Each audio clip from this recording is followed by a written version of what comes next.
D'accord avec ça, hein? Quand Dieu te bénira et que ton voisin n'a rien vu, ne pense pas que c'est toi qui as le monopole de la bénédiction. Si l'autre n'a pas encore eu, son tour viendra, il aura. Alors respectons tout le monde. Regarde ton voisin, dis respectons tout le monde. Regarde l'autre voisin, dis lui respecte tout le monde. Quelqu'un est là et dit amen. Dimanche passé, nous avons vu les 7 erreurs de Anne. Anne a commis 7 erreurs que nous avons relevées et nous avons dit que ces erreurs ne devraient pas faire partie de nous. Et parmi les choses sur lesquelles j'ai beaucoup insisté, c'est la pitié, attirer la pitié. Frères, sœurs, ne bâtissons pas notre destinée sur la pitié des gens. Ne travaillons pas à faire pitié pour attirer les gens. Que les gens ne te viennent pas en aide par pitié. Que les gens ne te donnent pas par pitié. Que les gens ne te soutiennent pas par pitié. Ne travaille pas à la pitié, travaille plutôt à la puissance. Que ceux qui s'attachent à toi ne s'attachent pas à toi par pitié. C'est encore par pitié qu'ils vont t'abandonner. Quelqu'un est d'accord, il dit amen. Anne pensait que c'est en faisant pitié que Pénina allait avoir pitié d'elle. Malheureusement, en faisant pitié, Pénina n'a pas eu pitié d'elle. Elle a continué à la mortifier. Donc la pitié devant les humains ne sert à rien. Alors ce matin, après les erreurs de Anne, j'ai intitulé ce point « Lorsque Anne prend sa destinée à main ». Lorsque Anne prend sa destinée à main. Un bon jour, après avoir vécu longtemps dans la stérilité, dans l'humiliation, dans la confusion, dans la honte, un bon jour, Anne s'est levée pour dire « ça suffit, trop, c'est trop ». On l'a mortifiée des années et des années. La Bible dit, chaque année, il en était ainsi. Des années et des années, on l'a mortifié. Des années et des années, on l'a maltraité. Des années et des années, on lui a rappelé qu'elle n'était rien. Elle n'était qu'une femme stérile. Des années et des années, quelqu'un était là comme s'il chantait une chanson pour lui dire, tu n'es rien, tu ne vaux rien, tu n'as rien. Des années, on a chanté sur Anne une chanson d'amertume pour l'enfoncer davantage. Des années, elle était là en train de subir. Mais un bon jour, Anne s'est levée pour prendre finalement sa destinée à main. Frère, soeur, je voudrais te dire ce matin, si tu ne te lèves pas, personne ne se lèvera à ta place. Je te dis la vérité. Si toi tu ne te lèves pas, si toi tu ne prends pas les choses à main, il n'y a personne d'autre qui prendra les choses à main à ta place. Parce que c'est ta vie et parce que c'est ta destinée. Puisque c'est ta vie et c'est ta destinée dont on parle, tu dois te lever, tu dois te décider, tu dois prendre les choses à main. À partir de ce matin, prends les choses à main au nom de Jésus. Arrête de subir. Il y a des gens qui subissent tout. Tu subis tout. Tu es là comme quelqu'un sur qui on doit mettre que la pression. Tu subis la misère. Tu subis la pauvreté. Tu subis l'humiliation. Tu subis la honte. Tu subis toutes les mauvaises choses. Oh, un bon jour, tu dois te lever et dire ça suffit quand même. Jusqu'à quand tu vas accepter d'être là, croupi, en train de subir, comme un homme, une femme impuissant, en train de subir. Ce matin est un jour pour quelqu'un, un jour où il doit s'élever et dire, ça suffit. Anne se décide de ne plus laisser sa destinée dans les mains de quelqu'un d'autre. Frère, sœur, pourquoi tu as laissé ta destinée dans les mains de quelqu'un d'autre? Pourquoi tu as laissé quelqu'un d'autre en train de décider sur ta propre vie? Pourquoi tu as laissé quelqu'un d'autre en train de décider sur la vie de ta maison? Pourquoi tu as laissé quelqu'un d'autre en train de décider sur ton avenir, l'avenir de tes enfants? Anne se lève, elle se décide de ne plus laisser sa destinée dans les mains ou dans les bouches d'autres personnes. Pénina parlait. Les voisins et les voisines parlaient. Chacun avait quelque chose à dire. On lui avait sûrement donné un nom. Dans les bouches des gens, sur Anne, il n'y avait rien de bon. Les gens parlaient en mal. Les gens la mortifiaient. Pénina la mortifiée. La vie de Anne était dans la bouche de Pénina et dans la main de Pénina.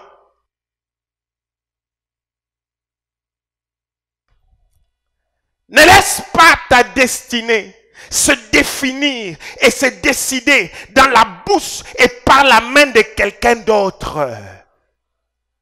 Je reprends, ne laisse pas ta destinée se définir et se décider dans la bouche et par la main de quelqu'un d'autre. Quand les hommes parleront du mal contre toi, lève-toi aussi, dis de bonnes choses pour toi. Quelqu'un dit amen. Anne pleurait quand on lui dit stérile, tu n'as rien, tu n'as pas d'enfant. D'ailleurs, au lieu de parler, elle pleurait. Elle a laissé sa vie dans la bouche de Pénina. Elle a laissé sa vie dans la bouche d'autres personnes. Anne pleurait, elle a laissé sa vie dans les mains de quelqu'un d'autre. Frère, soeur, ce matin, je veux un homme, une femme qui se lève et qui dit, ça suffit, je ne suis pas misérable, je suis un homme capable de s'en sortir. Tu peux t'en sortir, tu sais. Je pose une question. Tous ceux-là qui ont réussi dans la vie, ont-ils 4 têtes? Ont-ils 4 jambes? Ont-ils 4 bras? Une tête, 2 yeux. Comme toi, comme moi. Ils ont les mêmes pieds que nous. Les mêmes mains. Alors pourquoi je vais laisser ma vie en train de subir tout ce que les gens disent, tout ce que la société dit de moi? Il y en a qui ont, parce qu'il n'a pas de diplôme d'université, il pense que sa vie se limite au fait qu'il n'a pas de diplôme d'université. Il ne peut pas réussir. Qui a dit que tout celui qui a le diplôme d'université réussit dans la vie? Qui a dit ça? Et quelqu'un est là, en train de subir ce que la société a mis dans sa tête, ce que les gens ont dit, en train de vivre un complexe, parce qu'on a dit, comme tu n'as pas étudié, tu ne peux pas t'en sortir. Est-ce que tous ceux qui ont réussi dans la vie ont étudié? Ce matin, je veux que tu dises, trop c'est trop, je vais m'élever pour ma destinée. Quelqu'un est là et dit amen. Quelqu'un est là et dit amen. Est-ce qu'on a dit que comme tu es venu d'une famille pauvre, toi tu dois être pauvre? Qui a dit ça? C'est écrit où? Tu peux venir d'une famille pauvre et toi tu es le premier riche de la famille. Ah, écoute comment il dit amen. Sois le premier riche de ta famille au nom de Jésus. Est-ce qu'on a dit que comme je viens de là, je vais être toujours comme eux? Non. Non. Joseph est sorti d'une famille de fermiers, d'une famille d'éleveurs. Est-ce que lui, il est devenu fermier? Est-ce que lui, il sait même comment on élève les animaux? Non. Il est sorti d'une famille de fermiers, mais il s'est retrouvé, lui, premier ministre. Et il a emballé toute la famille de fermiers sous son ombrage. Je prophétise sur la vie de quelqu'un. Quel que soit d'où tu viens, ta vie sera différente au nom de Jésus. Et tu vas prendre tout le monde sous ton ombrage. Quelqu'un croit ça, il dit amen. Ah, quelqu'un croit sa destinée, il dit amen. Frère, ta destinée ne va pas ressembler à la destinée de ceux de ta famille. Même si tu souffres aujourd'hui, ce n'est pas un problème. La souffrance est une école qui nous apprend ce que l'école ne nous apprend pas. Pour que quand on sera élevé, qu'on sache gérer et maîtriser les choses. Alors même si tu passes par des temps difficiles, je veux que tu saches que Dieu t'a appelé au règne. Alors Alors, ce matin, nous disons, trop, c'est trop. Dis avec moi, trop, c'est trop. On dit bien, trop, c'est trop. Il y a un jour où Anne s'élève, elle dit, comment moi je vais continuer à être stérile? Pourquoi? Comment moi je vais continuer ma vie comme ça? Juste à côté d'elle, il y a une autre femme qui a les mêmes pieds qu'elle, qui a les mêmes jambes, le même ventre, la même tête. Une femme qui est en train de réussir, en train d'avoir des fils et des filles. Jusqu'à côté d'elle, il y a un défi. Frère, soeur, à côté de toi, il y a un défi. À côté de toi, il y a quelqu'un qui réussit. Mais toi, tu es en train d'échouer. Dans le même pays ici, à un moment donné, je me suis levé pour dire, Seigneur, ce pays, il nous appartient à tous. L'or de ce pays, je vais manger. Le coltan de ce pays, je vais manger. Le cuivre de ce pays, je vais aussi participer. Il nous appartient à tous, n'est-ce pas? Mais comment nous on va être là assis? Or, il y a tout pita yulu, coltan est tout pita yulu, diamant est tout pita yulu, et toi tu es en train de parler seulement en langue. Puisque nous sommes dans ce pays, puisque nous sommes congolais, nous allons aussi consommer l'eau de ce pays. Quelqu'un est là et dit Amen. Frère, lève-toi. Réveille-toi. Prends ta destinée en main. Parle. Agis. Tu ne vas pas rester paresseux, tu ne fais rien, en train de pleurnicher, pendant que quelqu'un à côté de toi est en train de réussir. Est-ce que tu sais que pendant que nous parlons avec toi là, sans tricher, sans voler, il y en a qui réussissent, qui achètent des maisons, qui construisent des maisons, qui achètent des parcelles, qui bâtissent des entreprises. Mais nous sommes là en train de pleurer. Anne s'est dit, pas question, je me lève.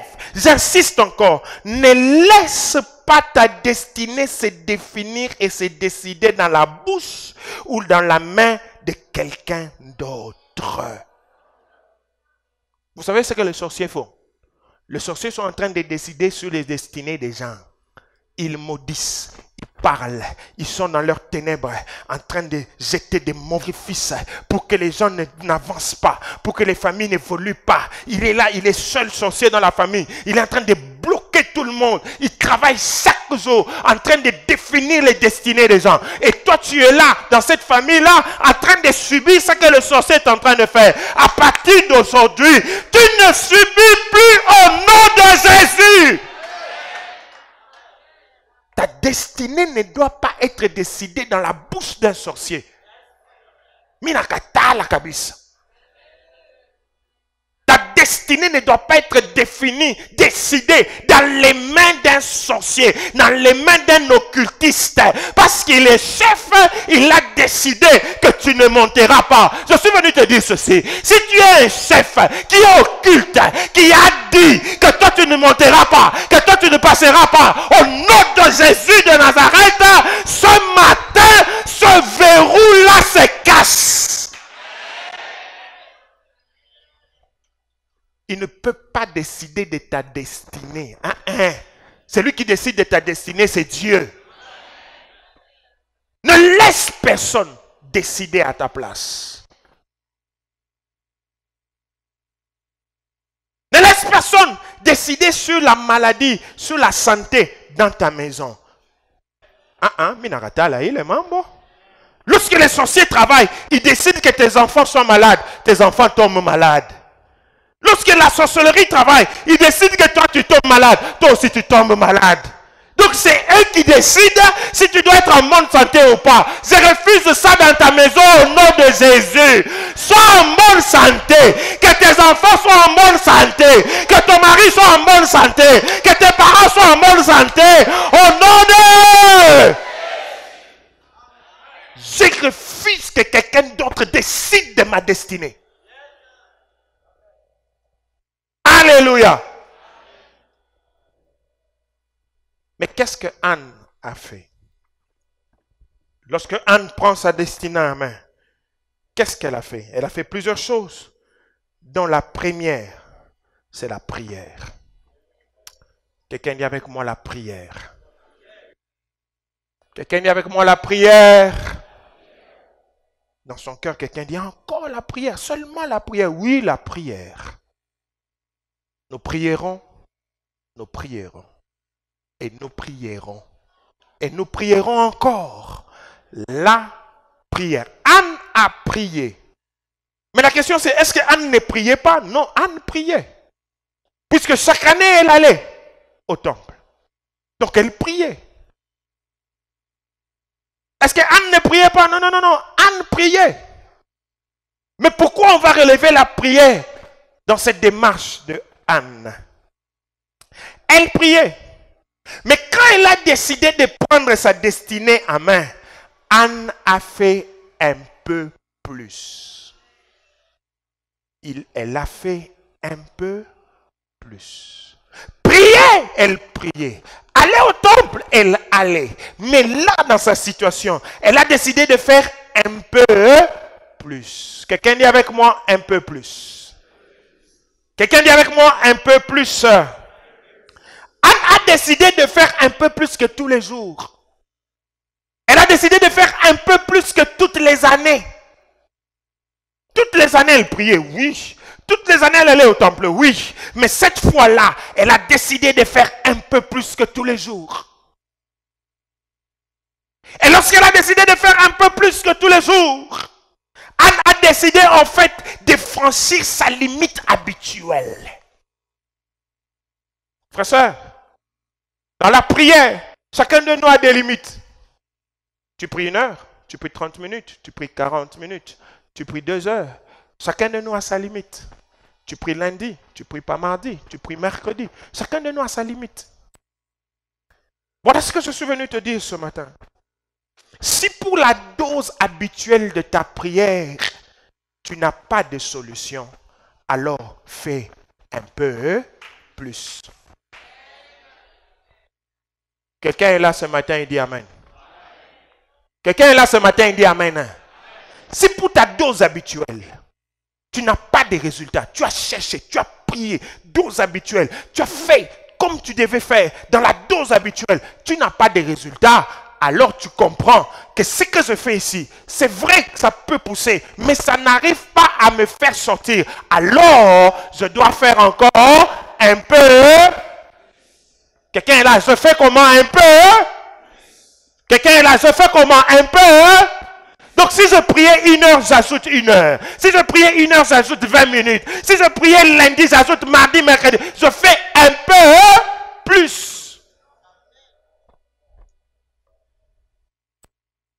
Anne a fait un peu plus. Elle s'est résolue de franchir la limite habituelle pour avoir les résultats. Frère, soeur, tu ne peux pas prier. Tu pries, et puis il n'y a pas de résultat, tu laisses. Quelqu'un dit, j'ai beaucoup prié, je suis fatigué, je laisse. C'est pas ça la solution. C'est pas ça la solution. Et ben, si tu laisses, tu n'auras pas la solution. C'est comme ça qu'il y a des chrétiens, il a beaucoup prié à un moment, et puis il s'est retrouvé chez les féticheurs. Vous lui demandez, mais tu es arrivé ici comment? Pourquoi? Il a prié dans sa dose habituelle, et puis il s'est fatigué, il a laissé les féticheurs. Il n'a pas compris que si la dose habituelle ne te fait pas arriver au résultat, il faut ajouter un peu plus.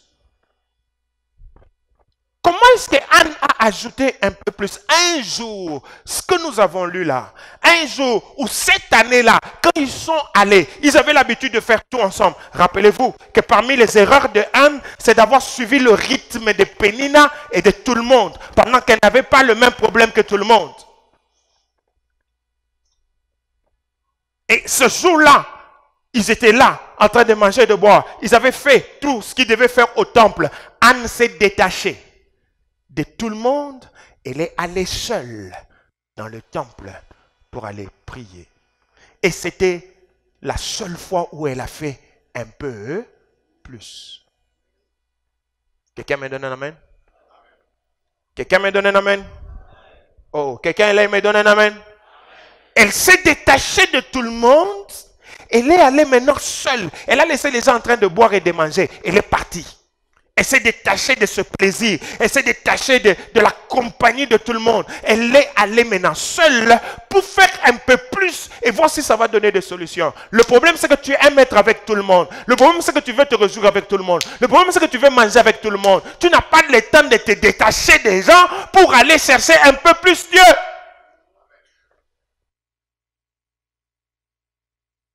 Je prie pour le travail. Le travail ne vient pas. Qu'est-ce que je fais? Je suis fatigué. Je laisse tomber. Je commence à courir derrière les gens. Je commence à corrompre et tout ça. Frère, je vais ouvrir votre parenthèse et dire ceci à quelqu'un. Nous sommes dans une ville et même dans un pays où les gens cherchent du travail, vrai. Mais pendant qu'ils cherchent du travail là, ils tombent sur des offres sur Internet. Charles, arrange mon micro. Mon son n'est plus bon. Si c'est compliqué, tu me donnes un... Et quand ils tombent sur les offres, ils postulent. Et ce qui se passe, c'est quoi? Quelqu'un l'appelle pour lui dire non, on a reçu ton document. Et comme on a reçu ton document, pour que ça aille vite, comme les DRH c'est comme ça, envoie-nous $20. Quelqu'un dit amen. Quelqu'un dit amen. Il y a des gens ici qui ont déjà envoyé des $20, des $10, ils ont envoyé pour avoir du travail. Ils ont envoyé des 10 000 francs, ils ont envoyé des 15 000 francs ici pour avoir du travail. Toi, tu cherches le travail. Comment on te demande l'argent? Tu sors l'argent d'où? Quelqu'un dit amen. Quelqu'un dit amen. Hein? Toi, tu cherches le travail. On te demande l'argent. Tu sors l'argent où? Et les gens ont envoyé de l'argent, mais ils ont été escroqués. Complètement escroqués. Ils ont commencé à chercher. Les numéros ne passent plus. Rien ne passe. Et généralement, c'est quand ça ne marche pas qu'ils reviennent chez le pasteur. Papa, j'ai envoyé l'argent. C'est moi qui t'avais... Si moi je t'ai dit pour avoir le travail, viens me donner l'offrande, tu vas dire caca.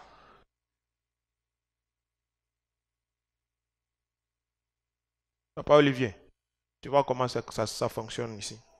Les gens ont donné l'argent parce qu'ils ont voulu le travail. Mais on les a escroqués. Frère, sœur, laisse-moi te dire ceci. Si tu cherches du travail et que tu as prié, ça ne vient pas. Fais encore un peu. Hein? Regarde ton voisin, dis-lui, fais un peu plus.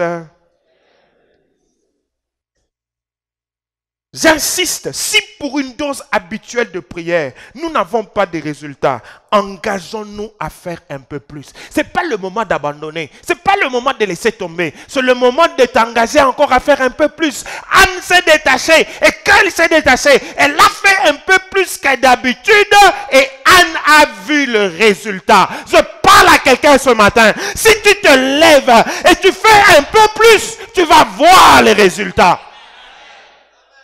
Quelqu'un est d'accord avec moi, il dit amen. Si tu fais un peu plus, tu vas voir les résultats.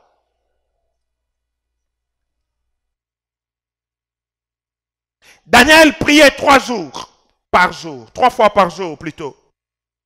3 fois par jour, il priait. Mais quand il a découvert que la prophétie de Jérémie ne s'était pas encore accomplie, il n'a plus dit, je continue à prier 3 fois par jour. Non, non. Il l'a arrêté, il a prié 21 jours.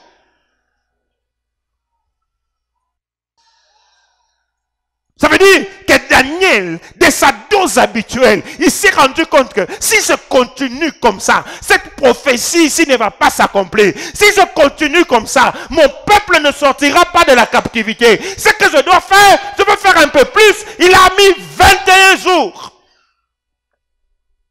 Et quand il a prié, Dieu a répondu. L'un des problèmes que nous avons, frère, même par rapport à la prière, nous ne voulons pas sortir de notre confort. Nous voulons rester dans notre zone de confort. Je suis habitué à prier 30 minutes, ça me suffit. Je suis habitué à prier 20 minutes, ça me suffit. Je suis habitué à prier 1 heure, ça me suffit. Tu ne veux pas sortir de ta zone de confort. Eh bien, si tu ne sors pas de cette zone habituelle, il y a des choses qui ne vont pas arriver. Ce matin, je crie à une âme, sors de ta zone habituelle. Sors de là. Ajoute un peu plus et tu vas voir les résultats. Jésus priait, n'est-ce pas? La Bible dit qu'il avait une coutume d'aller à la montagne chaque matin. Il allait prier avant que le soleil ne se lève. Et c'est ainsi qu'il avait des victoires. Il vient de Gethsémane, face à la mort, face à l'accomplissement de sa mission. Jésus a prié un peu plus. Dans Luc chapitre 22, le verset 14, la Bible dit que Jésus a prié intensément. Quand tu lis les évangiles, il n'y a en aucun endroit où on dit Jésus a prié avec intensité, avec instance. On n'a pas dit ça. Mais ce jour-là, face à la mort, la prière qu'il faisait tous les jours ne suffisait pas. Pour réussir sa mission, il devait faire un peu plus. Et c'est comme ça qu'il a réussi la mission, d'affronter la mort et de gagner la mort. Si tu restes dans la zone de confort, tu ne produiras aucun résultat.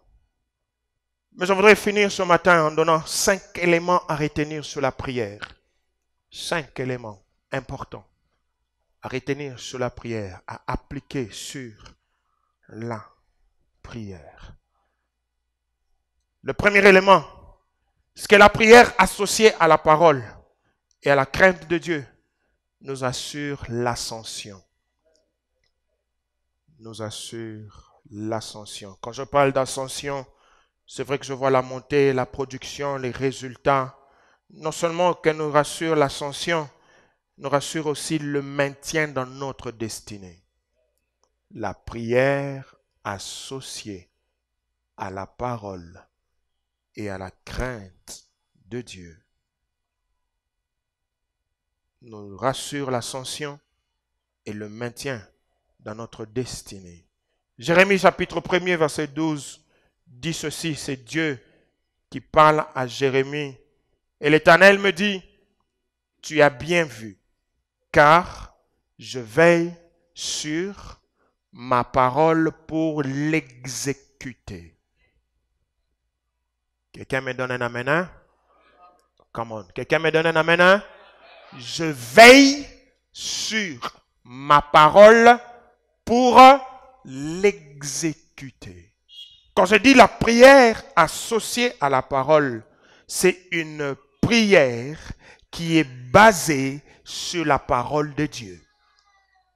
Frères, sœurs, Dieu veille que sur sa parole pour l'accomplir ou l'exécuter. Si tu pries sans soubassement biblique, sans la parole de Dieu, tu vas prier, tu vas prier, tu vas prier, tu ne vas rien voir. Les gens pensent que prier, c'est être là, en train de dire des choses. Il peut le faire du matin au soir, et puis il est tranquille et dit, ah, j'ai beaucoup prié. Non, c'est pas ça, prier. Toute prière, toute requête de prière qui n'a pas un soubassement dans la parole est une prière qui ne sera pas exaucée.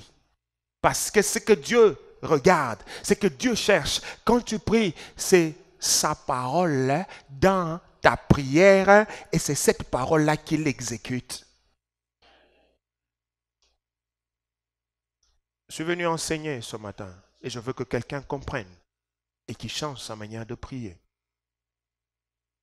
Dieu ne vient pas exaucer nos prières parce que dans nos prières, nous avons beaucoup pleuré, non. Il ne vient pas exaucer nos prières parce que dans nos prières, nous nous sommes beaucoup lamentés, non. Il ne vient pas exaucer nos prières parce que nous avons vu l'autre réussir et nous voulons aussi réussir. Nous l'avons vu comme exemple et nous sommes allés devant lui, non. Dieu ne vient pas exaucer nos prières parce que nous souffrons beaucoup, non. Dieu exauce une prière qui est basée sur les Écritures. Quelqu'un dit Amen. Tu peux souffrir 20 ans. Tu pries 20 ans sans prendre la parole du Seigneur comme soubassement. Eh bien, pendant 20 ans, tu ne vas pas changer de vie. Parfois, les gens partent de gauche à droite. Oh, là j'ai prié, ça n'a pas marché. Là j'ai prié, ça n'a pas marché. Là on a prié pour moi, ça n'a pas marché. Frère, est-ce que toutes ces choses-là sont tirées des Écritures, sont basées sur « il est écrit ».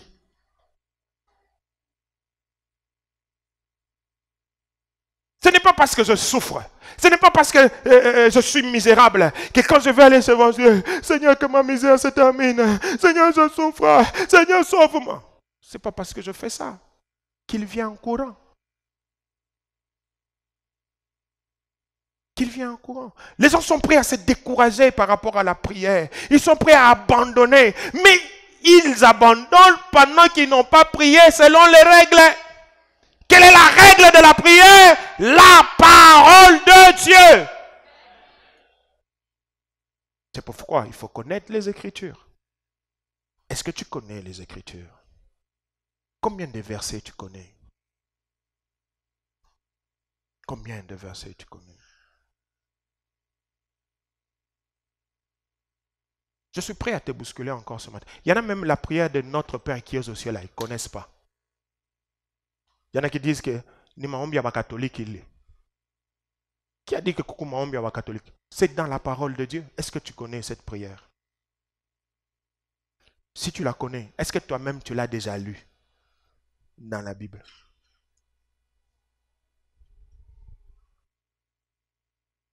La prière que Dieu exauce est une prière basée sur sa parole. Donc quand tu pries, assure-toi de te tenir devant Dieu avec sa parole. Seigneur, tu as dit. Seigneur, la Bible dit. Seigneur, il est écrit. Est-ce que quelqu'un est là ce matin? Non, non. Est-ce que tu es là ce matin? Tu dis Amen. Hein? Ne viens pas.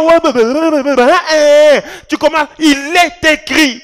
Et comme il est écrit, je me pointe avec ma vie devant toi. Parce qu'il est écrit, agis dans ma vie. Ce n'est pas parce que tu es stérile que tu vas te tenir devant Dieu pour dire, Seigneur, donne-moi les enfants. Seigneur, regarde comment on se moque de moi. Seigneur, s'il te plaît. On va se moquer de toi encore.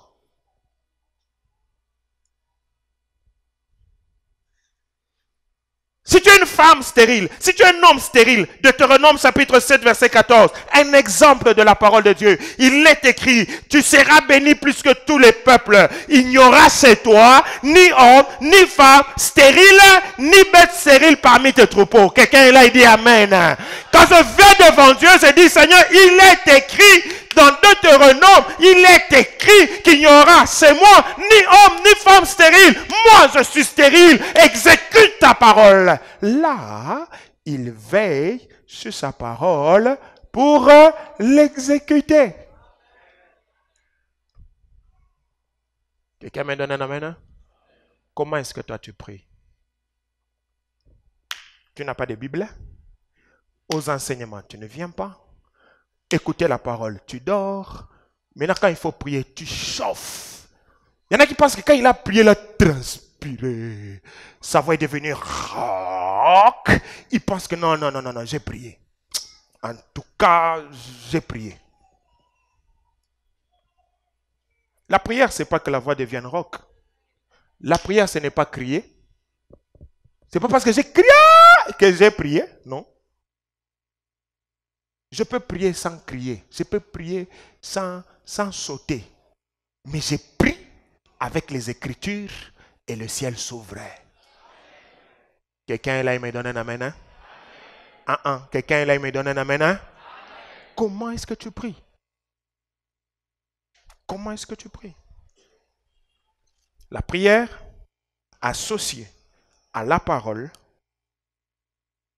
à la crainte de Dieu, nous assure l'ascension et le maintien dans notre destinée. Ne dis pas seulement que j'ai prié. Non. Sur base de quoi est-ce que tu pries Dieu? Même si tu souffres, même si tu gémis, rassure-toi que tu es allé devant Dieu avec la parole. C'est ainsi que je demande à tous les modérateurs dans cette église, quand vous nous conduisez en prière, mettez-nous la parole de Dieu devant, pour que nous puissions prier avec ça, afin que nous puissions avoir des résultats. Quelqu'un est là et dit Amen. Quelqu'un est là et dit Amen. Parce que Dieu ne veille que sur sa parole. Il ne veille pas sur ta souffrance. Il ne veille pas sur tes larmes. Il veille sur sa parole. Si je lui amène sa parole, ok, et que je pleure, ça c'est différent. Mais je ne viens pas en pleurant sans lui amener sa parole.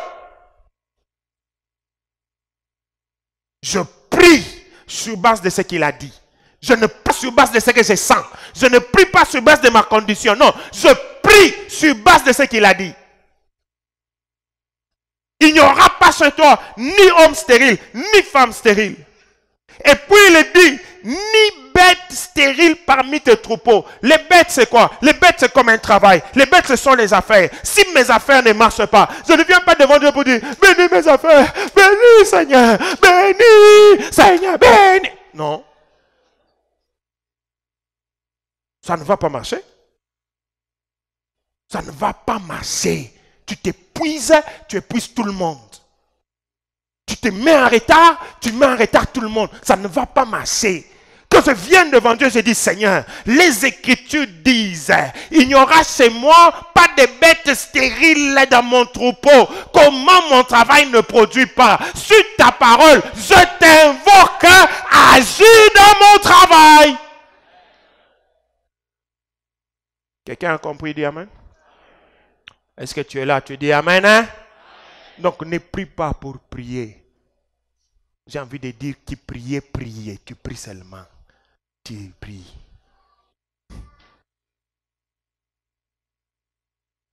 Deuxième chose sur la prière. Je ne crois pas qu'on va finir. Deuxième chose sur la prière. La prière ne remplace pas le travail. Elle vient soutenir la part de l'humain. La prière ne remplace pas le travail. Mais la prière vient soutenir la part de l'humain. Quelqu'un est là et dit Amen. Hein? Quelqu'un est là et dit Amen. Hein? Frère, soeur, ne t'enferme pas 40 jours, 40 nuits. Tu ne fais rien. Si tu es marié, ta femme mange quoi? Tes enfants mangent quoi? Je ne suis pas contre les longues prières. Je suis d'accord que les gens prient. Mais la prière ne remplacera jamais le travail. La prière vient soutenir l'effort de l'homme. Homme frère, regarde-moi et dis Amen. Regarde-moi. Il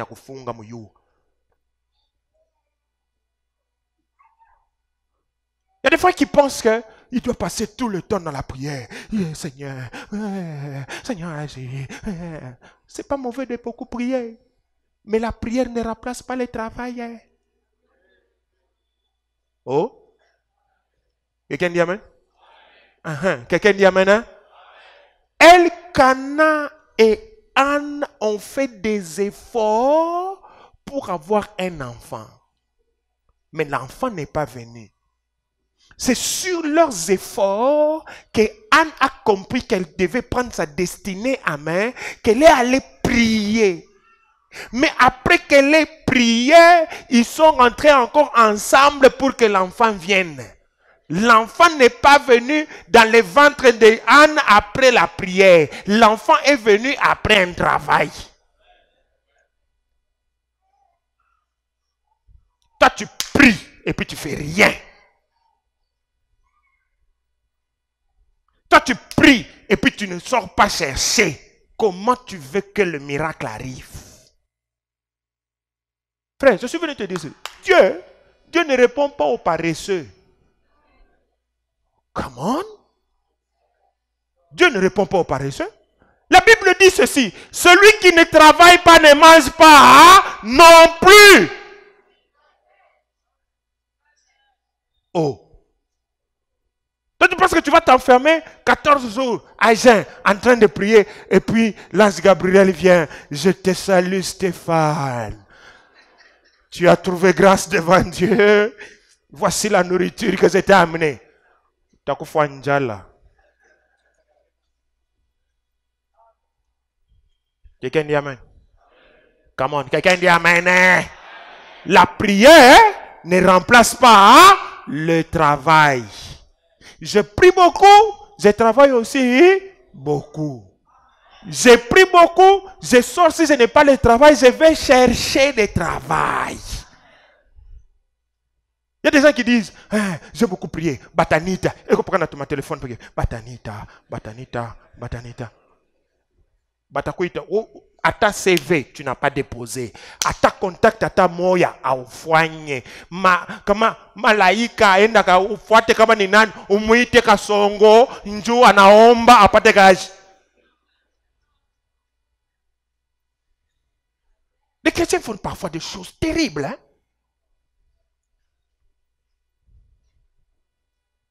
Quelqu'un dit amen. La prière ne remplace pas le travail. La prière vient soutenir ce que nous faisons. J'ai prié, je sors, je vais chercher. Ça rate, je rentre, j'ai pris, je sors encore, je vais chercher. Quelqu'un dit amen. Quelqu'un dit amen. Hein? Je prie, je sors. Je prie, je travaille. Je travaille, je prie. Je travaille, je prie. Je prie, je travaille.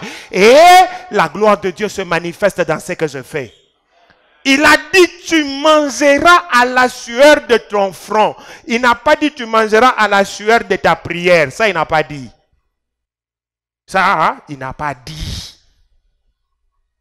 Vous trouvez des gens, il est tellement fier de lui-même qu'il y a des choses qu'il ne peut pas faire. Moi, je ne peux pas faire ce genre de travail. Moi,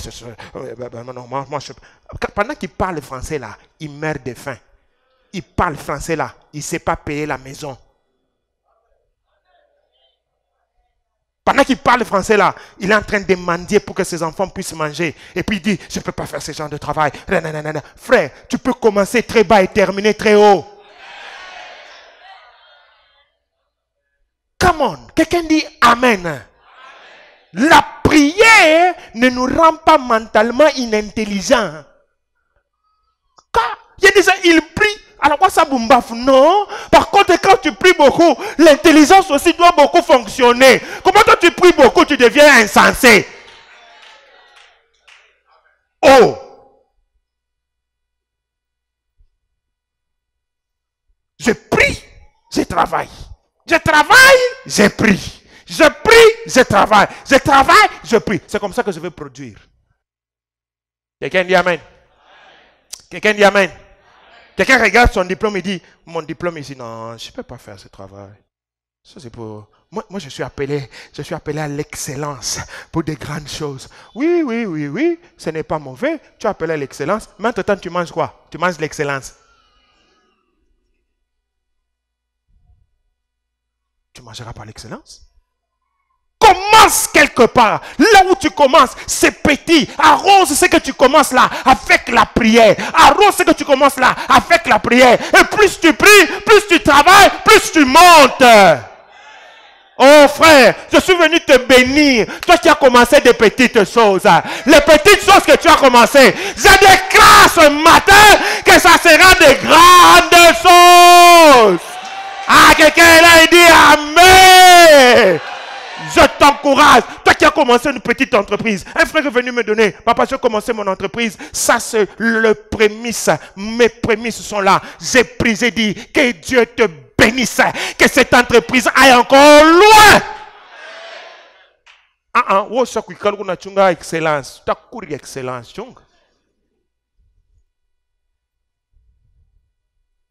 Il y a des gens, même pour vendre, on lui dit, écoute, prends un peu cet argent, va en ville, cherche des choses à vendre, tu peux présenter devant les gens peuvent aimer et prendre. Lui il dit, non, tu m'as bien regardé?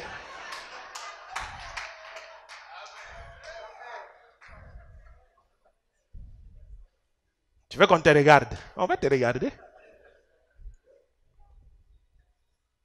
Paresseux. Et puis il veut que Dieu se manifeste à la gloire. On cherche des journaliers dans une entreprise. Je dis à quelqu'un, ok, comme on cherche des journaliers, je vais t'envoyer les frères et tout ça. Tu envoies les frères. Un frère arrive là-bas, on lui dit, voilà, les journaliers vont faire ça. Il regarde, il dit, caca. Ça, moi, je ne peux pas faire. Il rentre, il me dit, oh papa, je suis allé là-bas, mais papa, il est cagé, je ne saurais pas faire. J'ai dit, ok, d'accord, c'est bien. Tu peux partir. Maintenant, avant qu'il n'ait pas dit, papa, je n'ai pas les transports. Mais là, c'est Torap. Là où j'étais envoyé, on t'a donné un travail. À la fin de ce travail-là, on peut te donner un peu d'argent de transport. Tu as refusé de faire. Maintenant, tu viens vers moi pour dire, je n'ai pas de transport.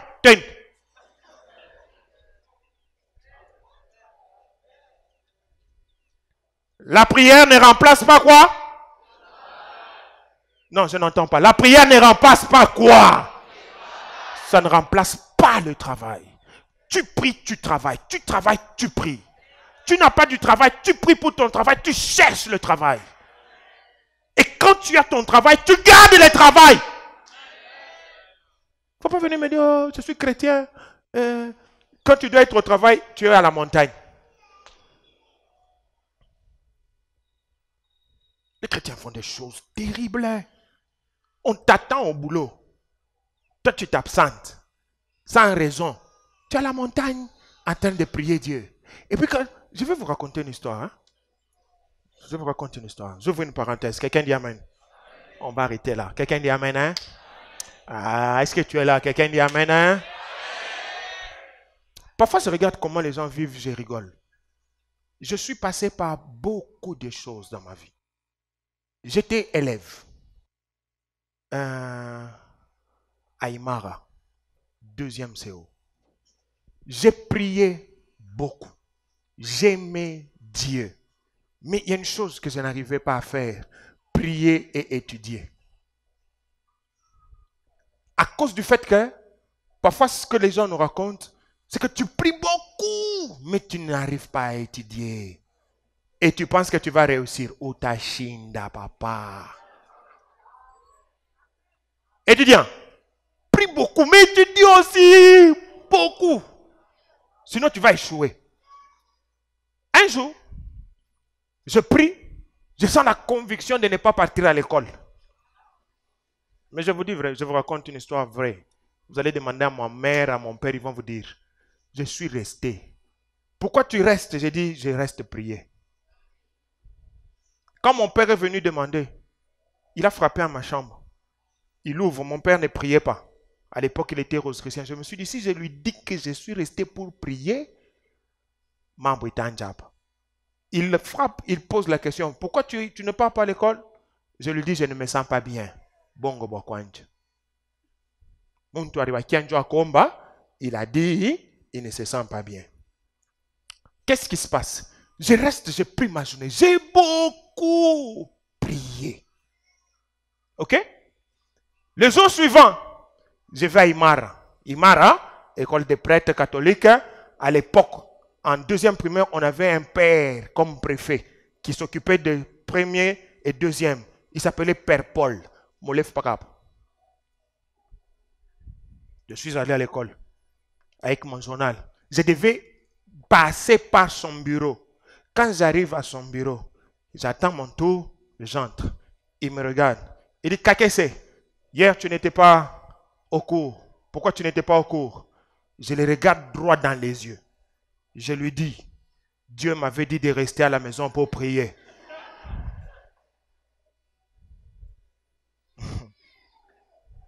Wow, yafanyaka mambo. Mimi chaque fois mambo.